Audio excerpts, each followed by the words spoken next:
The relationship between Nazi Germany and the United States before and during the Second World War was shaped not only by diplomatic tension and geopolitical rivalry, but by a sweeping campaign of ideological manipulation produced by the Third Reich's propaganda apparatus.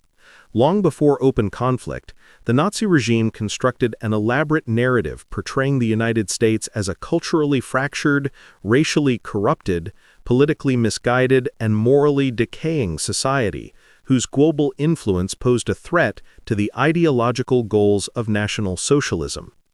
The Third Reich's leaders understood that the United States symbolized a competing model of modernity, dynamic, diverse, democratic, and economically powerful, and thus represented both an obstacle to Nazi expansion and an alternative vision of society that could inspire dissent within Germany.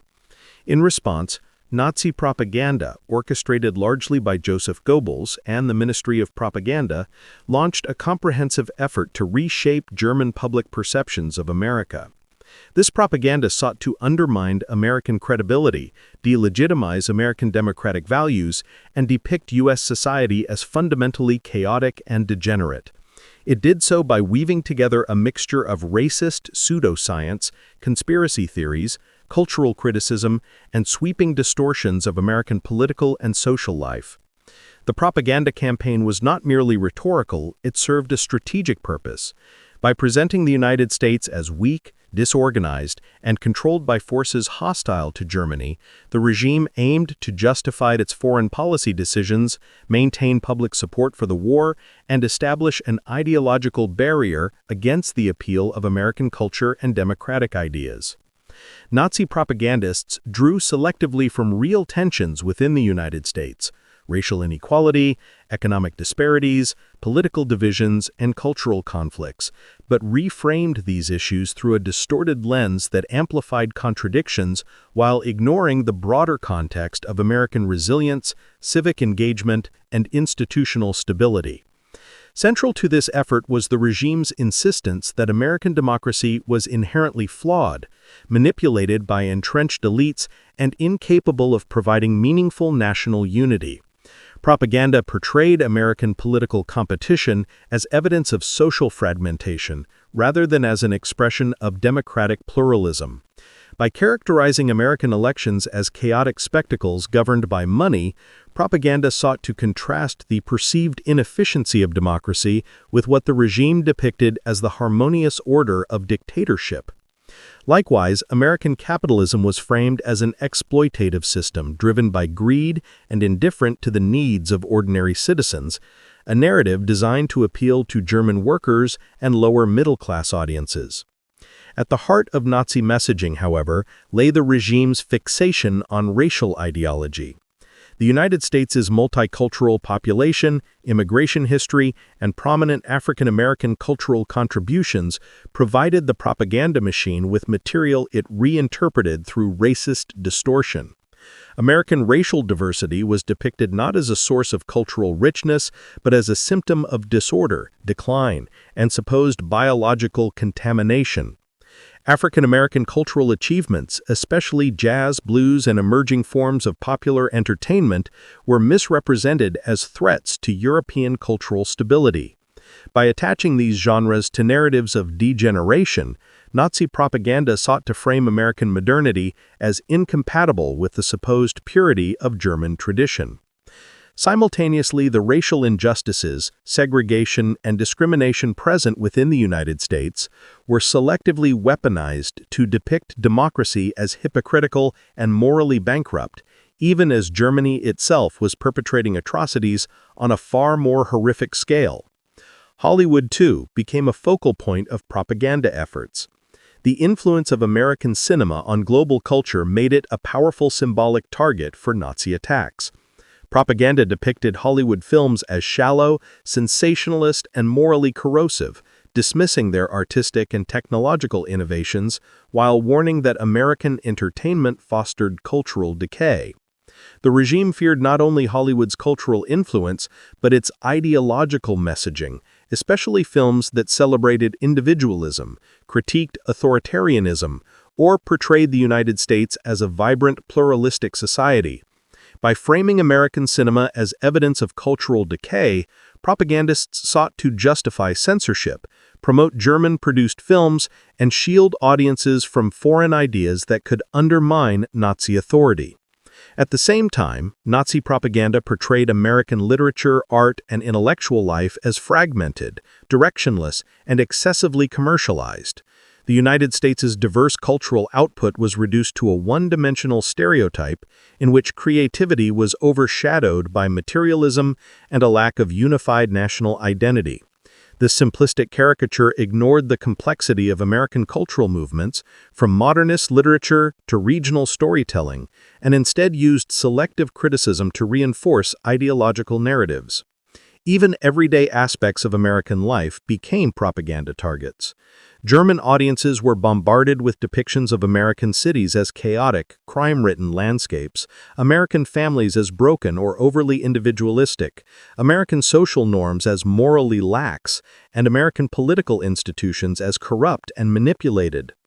By tying these depictions to claims of national decline, propagandists attempted to create an image of the United States as a society on the verge of collapse, incapable of offering meaningful resistance to the rising power of the Third Reich. These portrayals grew more intense as the United States increased its support for Britain and became more openly critical of Nazi aggression in Europe. Propaganda accused America of being a warmonger, a puppet of foreign interests, or a naive and morally confused nation manipulated into conflict for economic gain. Such messages aimed to reassure German citizens that eventual war with the United States, if it occurred, would be both justified and winnable. This carefully orchestrated cultural and political assault reveals the degree to which Nazi Germany perceived the United States as both a symbolic and strategic enemy long before American entry into the war. By systematically attacking American culture, democracy, racial relations, entertainment industries, and economic institutions, the Nazi regime constructed an image designed to counteract America's global influence, suppress admiration for American modernity, and present the Third Reich's authoritarian, racialized worldview as the only viable alternative to what it claimed was American chaos. In reality, these portrayals were deeply misleading, deliberately exaggerated, and fundamentally rooted in ideological fear rather than factual analysis. The power of American culture, its dynamism, diversity, and capacity for reinvention posed a challenge to Nazi control and a reminder that other models of society existed beyond dictatorship and racial hierarchy. For this reason, the United States became not only a political rival, but a symbolic battleground in the wider war of ideas. Understanding this propaganda campaign illuminates not merely the nature of Nazi hostility toward America, but the broader mechanisms through which totalitarian regimes weaponize culture, distort reality, and fabricate enemies to sustain their power. Through its relentless misrepresentations, the Third Reich attempted to isolate its population from foreign influence, discredit democratic ideals, and reinforce the ideological foundations of its authoritarian state, revealing both the fragility of the regime's worldview and the enduring power of cultural narratives in shaping global conflict. Nazi ideology emerged from a complex interplay of long-standing European currents of nationalism, racial pseudoscience, social Darwinism, and post-World War I resentment. Its formation took place in an era in which political extremism offered answers to deep economic and psychological crises. Within this ideological architecture, the United States occupied an ambivalent position. It was simultaneously admired for its industrial capacity, yet loathed as an ideological, racial, and cultural antithesis to the world the Nazis sought to build. The foundations of Nazi anti-American sentiment were less the product of direct geopolitical conflict than of ideological incompatibility. The Third Reich envisioned itself as a racially homogeneous, autarkic, militarized empire emerging in defiance of liberalism, pluralism, and democracy, precisely the values Germany's enemies claimed to champion. American power, in turn, became a symbolic and practical obstacle to this vision. As Nazi propaganda matured, the United States came to represent everything the regime declared dangerous: racial mixture, political fragmentation, unchecked capitalism, cultural modernism, and what they characterized as the corrosive influence of minority groups. Understanding this animus requires examining how the Nazi worldview interpreted global power, history, and racial hierarchy. One of the earliest building blocks of Nazi hostility toward the United States was the belief that nations were locked in a Darwinian struggle for survival.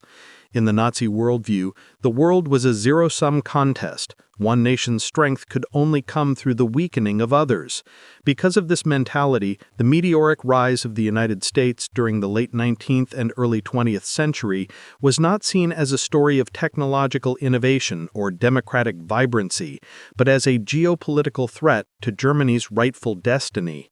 American industrial might, vast natural resources, and population growth positioned it as a potential hegemon capable of overshadowing any European power. What Democrats viewed as the natural evolution of a liberal superpower, the Nazis interpreted as an existential danger. Nazi propaganda therefore framed American ascendancy as something artificial, unstable, and ultimately fraudulent, an empire lacking organic unity and inner strength, dependent on exploitation rather than cultural or racial cohesion. Another foundational concept shaping Nazi anti-American sentiment was the ideology of racial hierarchy. Whereas the United States, despite its profound inequalities, was a multi-ethnic society that had absorbed waves of immigration, Nazi ideology glorified ethnic homogeneity and imagined the German Volksgemeinschaft as a biologically unified community. American diversity was not merely disapproved of, it was understood as a fatal flaw. Nazi theorists argued that a nation composed of different ethnic, religious, and cultural groups could never form a stable political entity. In their view, the United States lacked a core racial identity and thus would inevitably succumb to internal decay. Propaganda portrayed the American political system as structurally incapable of producing unity. Legislatures, elections, free speech, and competing political parties were interpreted as symptoms of fragmentation. The Nazis insisted that only an authoritarian racial state could create true harmony, while democracies were inherently chaotic. This framing provided the ideological basis for later, more virulent attacks against American politics and society. Post-World War I developments intensified this hostility. The Treaty of Versailles, though primarily crafted by European powers, was viewed in Nazi circles as a humiliation enforced by distant Western democracies, including the United States. The fact that America eventually declined to join the League of Nations did little to weaken the perception that Wilsonian liberalism had inflicted lasting damage on the German nation. Hitler himself, in speeches and writings, suggested that the ideological foundations of Versailles stemmed from the same liberal, universalist, and egalitarian principles that he believed were destroying Europe. Nazi propagandists repeatedly argued that American political ideals, self-determination, democracy, and international law, were thin disguises for power politics. They claimed that such ideals masked a desire to restrain Germany, limit its potential, and prop up rival powers. Thus, anti-American sentiment was linked not only to racial and cultural ideology, but also to the revisionist myths that shaped Nazi interpretations of the First World War. Alongside ideological concerns, economic and cultural anxieties contributed to Nazi hostility. The global influence of American capitalism, particularly after the First World War, became a source of deep suspicion. American investment flooded Europe, American products filled foreign markets, and American cultural exports, films, music, consumer goods, came to dominate global tastes. For the Nazis, this cultural and economic power was interpreted as a form of imperialism. The regime saw American capitalism not as a natural outcome of industrial development, but as a mechanism for subjugating other nations. The spread of modern advertising, mass consumerism, and Hollywood films symbolized to Nazi ideologues the triumph of materialism and decadence. Propaganda claimed these trends weakened traditional social bonds, eroded national cultures, and promoted individualism over collective duty. In this framing, the United States was not merely a foreign power, it was the epicenter of a global cultural transformation that the Nazis feared and despised. By the 1930s, as the Nazi regime consolidated control, propaganda began to systematize these themes into a coherent narrative. Textbooks, newspapers, radio broadcasts, and political speeches all reinforced the idea that the United States was a deeply flawed nation. Nazi youth education emphasized the supposed superiority of the German racial state over what they depicted as the unstable American republic. While American democracy was celebrated abroad for its dynamism and pluralism, Nazi media portrayed it as a failing system dominated by special interests, corrupt elites, and divided loyalties. The contrast between dictatorships and democracies was framed not as a battle between tyranny and liberty, but as a struggle between strength and weakness. According to this worldview, the United States lacked the discipline, unity, and ideological commitment necessary for true national greatness. Another factor underlying Nazi anti-American sentiment was foreign policy competition. By the late 1930s, it was evident that the United States and Germany represented rival models of world order. American foreign policy, though officially isolationist at times, still promoted the principles of open markets, international cooperation, and democratic governance. Nazi foreign policy, in contrast, aimed for territorial expansion, racial purification, and the dismantling of the post-World War I international system. Propaganda amplified the notion that these visions of world order were fundamentally incompatible. As Germany annexed territory and rearmed in defiance of international agreements, Nazi officials justified their actions by portraying the United States as hypocritical and morally corrupt. According to this argument, if the U.S. could dominate the Western Hemisphere and expand its influence abroad, then Germany had equal right to reshape Europe. Thus, anti-American rhetoric served as a tool for legitimizing aggression. Central to Nazi propaganda about the United States was the claim that America was not a sovereign nation acting through elected leaders, but a state manipulated by a shadowy network of minority influences. This narrative framed American political and cultural life as the product of conspiratorial control rather than democratic processes. The regime mobilized these conspiracy theories to delegitimize American institutions, justify foreign policy aggression, and reinforce its own racial ideology.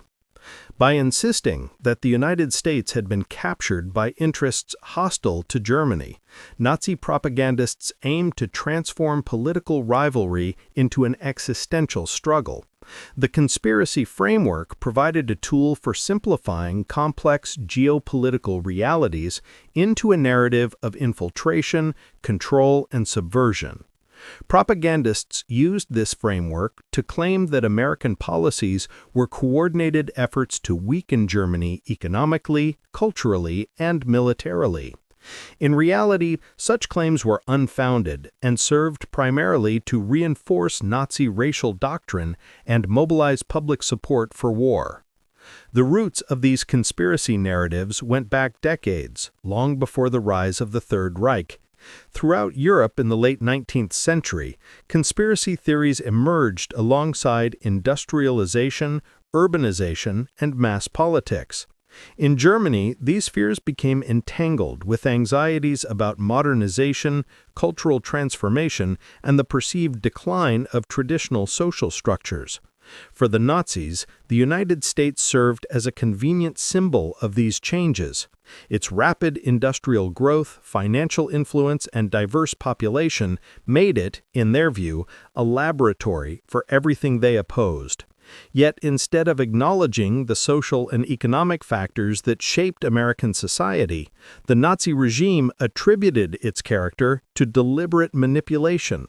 This conspiratorial framework offered a way to interpret American modernity as something imposed rather than chosen. By presenting the United States as a society directed by hidden hands, the Nazis could portray their own authoritarian system as transparent, honest, and rooted in national unity. Nazi propagandists expanded these conspiracy narratives by portraying American political institutions as inherently vulnerable to covert influence. Elections, political parties, lobbying, journalism, and civil society were depicted as mechanisms that allowed powerful minorities to dominate national life. This argument was based on a deliberate misunderstanding of American democracy, which the Nazis regarded as chaotic, fragmented, and easily corrupted. In their portrayal, American leaders were not the products of open political competition, but puppets manipulated by interest groups. This framing allowed the regime to dismiss American criticism of German policy as illegitimate. If American politicians were supposedly controlled by hidden forces, then their condemnations of fascism could be brushed aside as propaganda. The narrative also provided Nazis with a tool for insulating their own population from foreign perspectives. By claiming that criticism from abroad was not genuine, the regime undermined the credibility of outside information and reinforced its monopoly over truth. Economic themes played a central role in reinforcing these conspiracy narratives. Nazi propaganda frequently depicted American financial institutions, banks, and media companies as the real drivers of U.S. policy. These institutions were alleged to dominate political decision-making, determine foreign policy, and guide public opinion. Propagandists claimed that the United States entered international conflicts, pursued certain trade agreements, or supported particular allies, not because of strategic considerations, but because of the influence of powerful financial interests. This narrative sought to portray American capitalism as amoral and predatory, contrasting it with Germany's self-presentation as a state pursuing organic, national goals. Of course, these claims distorted the realities of American political economy, which was shaped by democratic debate, competing interests, and a constitutional framework. Still, the narrative was effective domestically because it tapped into existing European fears about global finance, modernization, and the instability of industrial capitalism. American cultural life provided additional material that Nazi propagandists used to support their conspiracy narratives. The United States was increasingly recognized as a global center of entertainment, modern art, popular music, and mass culture. Rather than acknowledging these developments as innovations shaped by social change, the Nazi regime interpreted them as symptoms of manipulation. Hollywood films, jazz music, modernist art, and shifting social norms were portrayed as tools of cultural destabilization. According to the regime's narrative, these cultural trends intentionally undermined traditional values, weakened national identity, and promoted social fragmentation.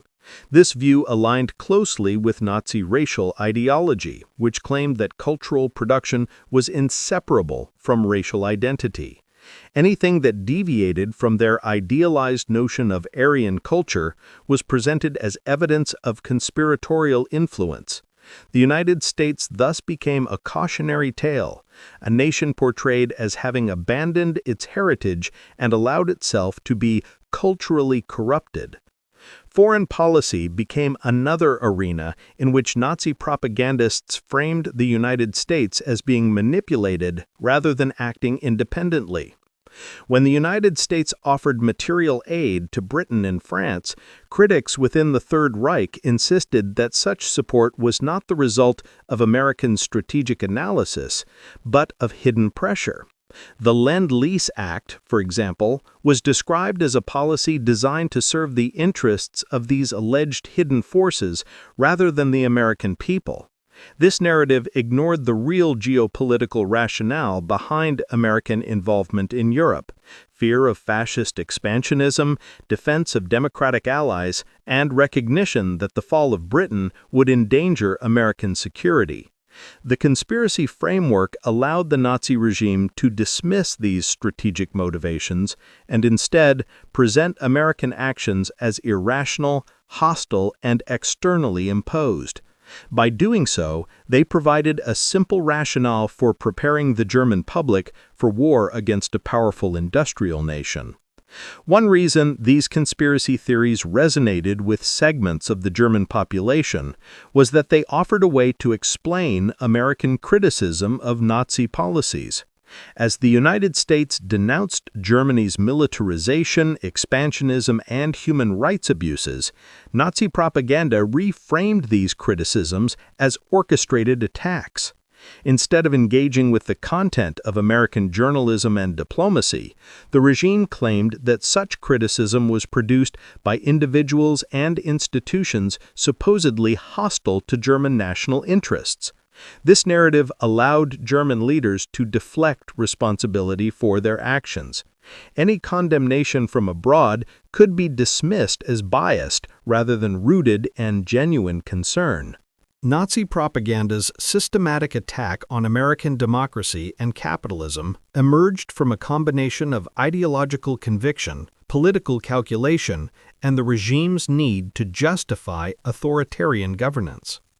For the Third Reich, the existence of a large, powerful democratic state challenged the core principles of fascism. As long as the United States stood as a symbol of democratic governance, pluralism, and economic liberalism, it contradicted Nazi claims that such systems were inherently weak and destined to collapse. Propaganda thus constructed an elaborate narrative portraying American institutions as dysfunctional, corrupted, and hypocritical. These portrayals served several functions: to delegitimize American criticism of the Reich, to reinforce the Nazi claim that authoritarian leadership was superior, and to prepare German citizens psychologically for the possibility of conflict with a democracy whose global influence they could not ignore. The ideological roots of Nazi hostility to American democracy lay in a fundamental rejection of political pluralism.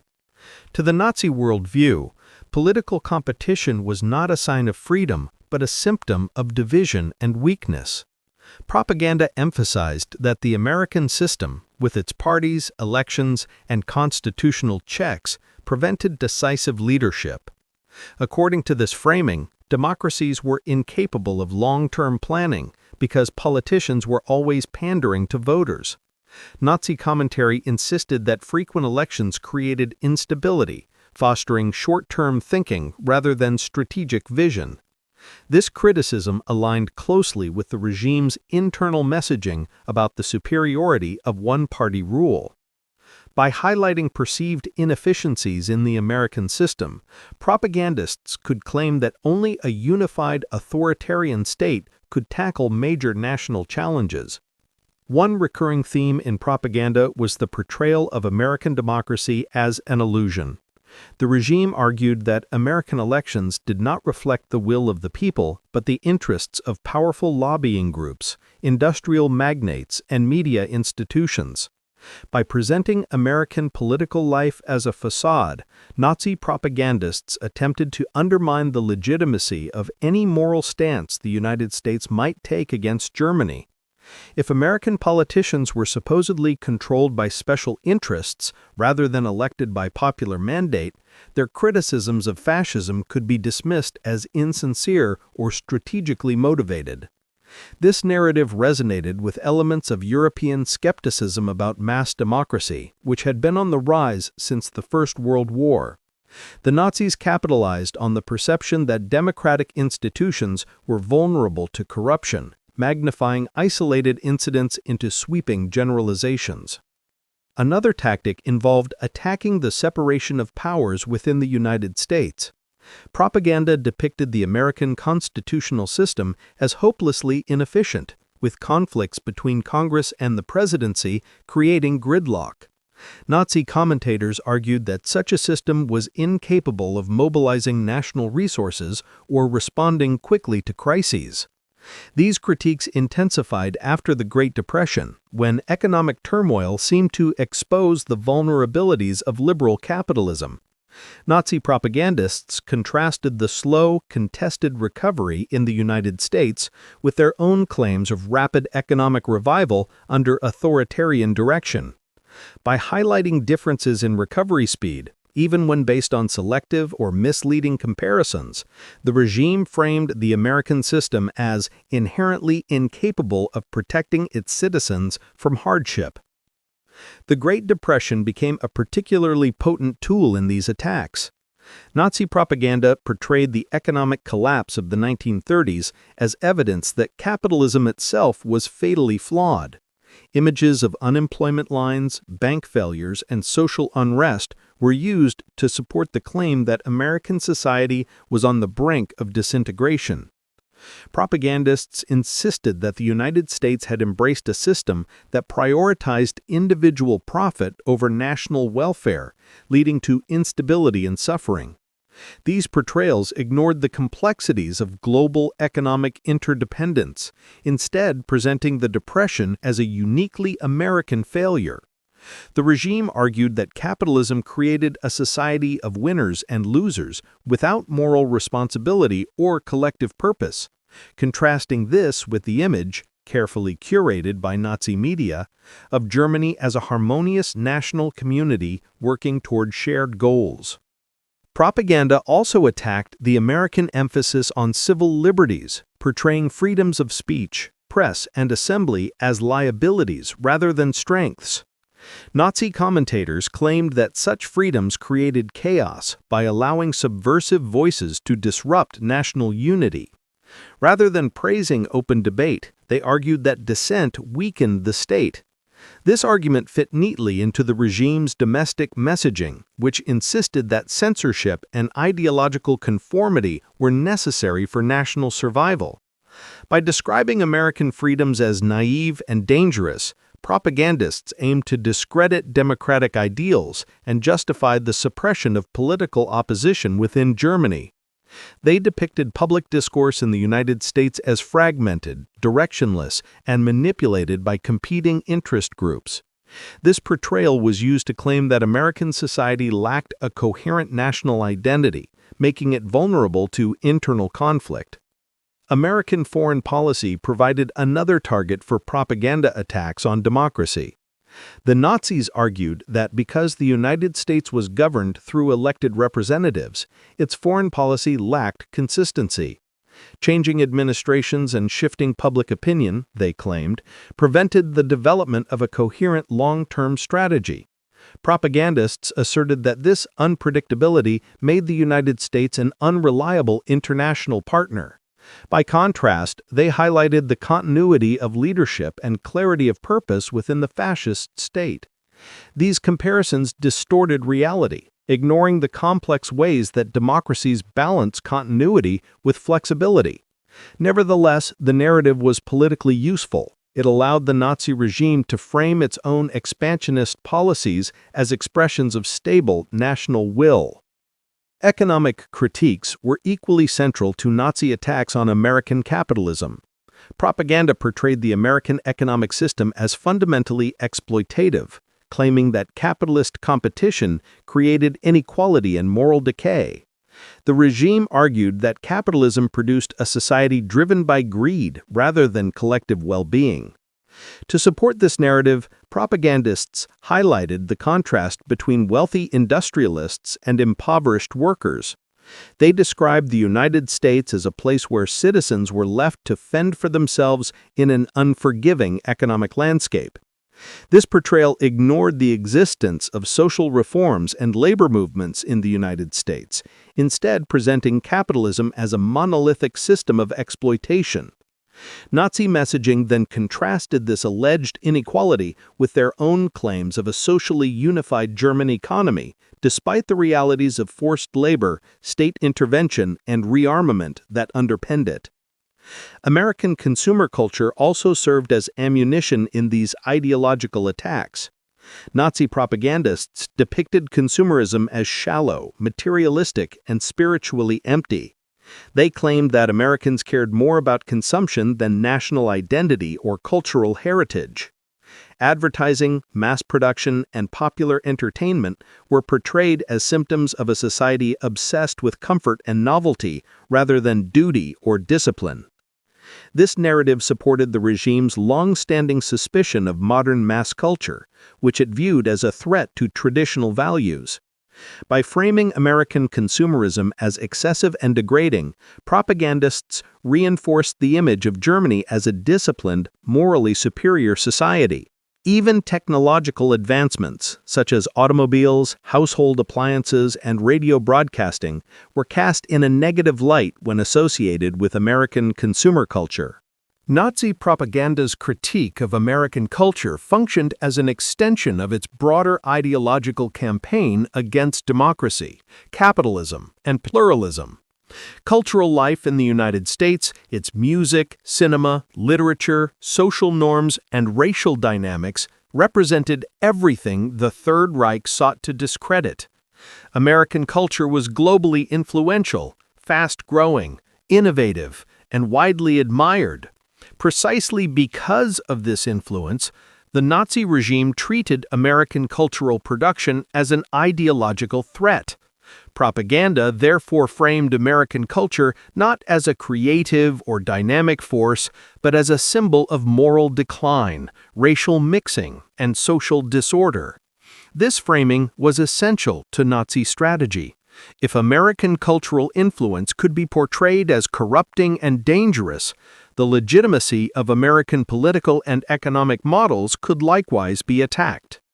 American art, entertainment, and race relations became targets in a comprehensive narrative that depicted the United States as a society in collapse.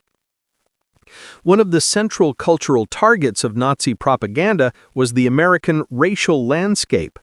The United States, despite its profound contradictions, legal segregation, and injustices, had a long history of racial and ethnic diversity.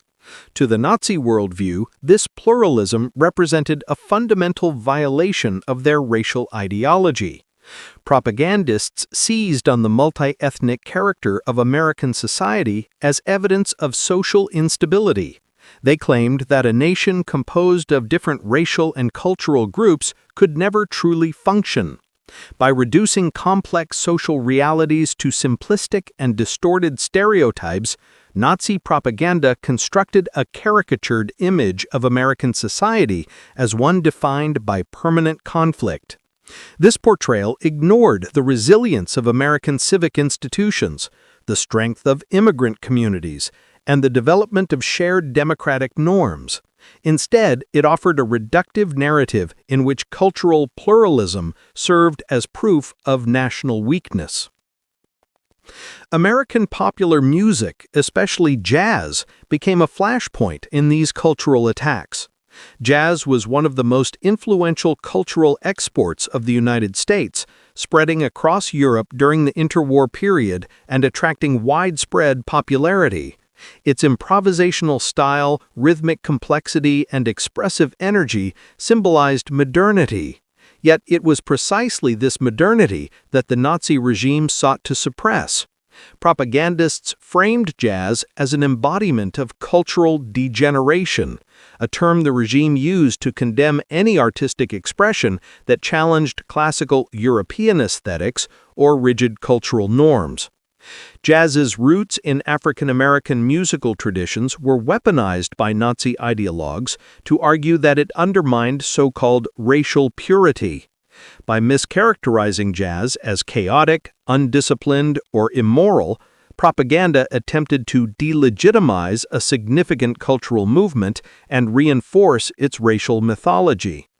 The regime's hostility to jazz reflected not only prejudice, but also anxiety about the popularity of a cultural form that celebrated creativity, individuality, and cross-cultural exchange. Hollywood cinema formed another major target of Nazi cultural propaganda. American films were widely distributed around the world and had a profound impact on global culture. Hollywood represented freedom of artistic expression, technological innovation, and the power of mass entertainment. It also portrayed diverse social realities, romanticized democracy, and sometimes critiqued authoritarianism. For the Nazi regime, Hollywood was not merely a competitor, but a cultural adversary. Propaganda depicted Hollywood films as superficial, sensationalist, and morally corrupt. They argued that American cinema promoted values incompatible with the discipline and unity demanded by authoritarian society. The glamorous depictions of urban life, modern romance, and social mobility were condemned as unrealistic fantasies designed to distract or mislead viewers.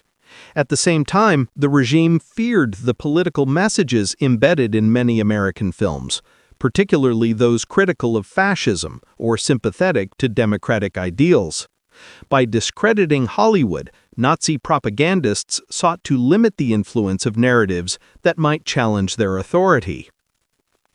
The regime also used American cinema to reinforce xenophobic narratives. Propaganda claimed that Hollywood celebrated cultural mixing, social individuality, and personal freedom, values the Nazis rejected. Even harmless genre films, such as comedies and musicals, were portrayed as symptoms of a nation without cultural roots or moral discipline. Critics within the Third Reich claimed that such films encouraged escapism and consumerism, distracting citizens from what they considered the serious responsibilities of national life. This representation ignored the vast diversity of American filmmaking, which included historical dramas, socially conscious works, and films exploring the complexity of American identity. Yet propaganda reduced the entire film industry to a singular, distorted stereotype that served ideological goals. American literature and the broader intellectual culture became objects of sustained attack. Writers whose works explored social inequality, racial injustice, immigrant experiences, or critiques of American society were portrayed as signs of cultural decline. Propaganda argued that American writers lacked a unified national tradition and were instead consumed with themes of alienation, conflict, and moral ambiguity. In contrast, the Nazi regime promoted literary works that emphasized heroism, racial unity, and national destiny. The rich diversity of American literary voices, ranging from modernist experimentation to regional realism, was dismissed as evidence of fragmentation rather than creativity. In reality, the vibrancy of American literature reflected the complexity of a diverse society grappling with rapid change. Yet propaganda reframed this complexity as disorder, using it to argue for the superiority of a tightly controlled cultural environment. American social norms provided additional material for ideological attacks. Nazi propagandists condemned what they described as excessive individualism, materialism, and the pursuit of personal freedom. They argued that American culture prioritized personal desire over social responsibility, creating a society without collective purpose. Cultural trends such as youth independence, consumer lifestyles, and shifting gender roles were cited as evidence of moral decay. Even developments in fashion, leisure, and entertainment were framed as signs of a nation drifting away from discipline. This critique ignored the ways in which American society balanced individual rights with civic institutions, community engagement, and shared cultural traditions.